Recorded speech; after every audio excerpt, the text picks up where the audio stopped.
man bala ñu may seet fekk ñu waaw Mbaye lamb ji dimanche yi nan naa neex de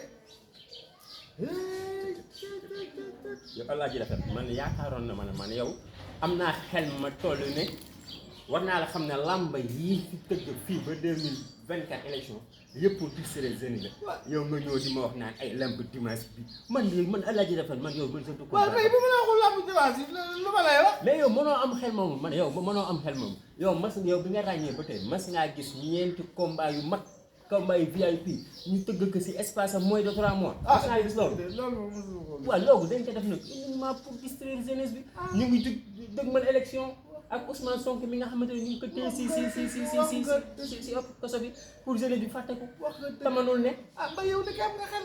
ka foofu nga toll yow sa boobu tuut bi dafa daa lekk mboro rek toxal foofu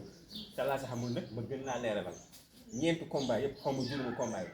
kenn ko tuddee si ñoom waaw baa xoolee mu ngi si biir état xam nga looloo c'est que defee ne mu nekk campagne déguisée wax nga dëgg Mbaye de defoon naa xel mi amoo ko nag Mbaye waaw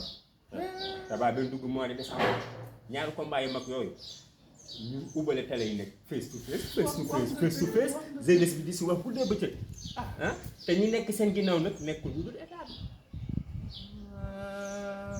du dëgg loolu da xaw ma ko ci woon Mbaye waaw kon xamee ko noonu kon nag buñ ma waxtu la ñëw si làmba parce que man instant yi li ma concentré woon mooy Ousmane Sonko génn fu mu nekk ñu campagne ak pare ne 2024 mu jël wala kon foog ñu mos ko rek waaw ñu mos Sonko foog ñu mos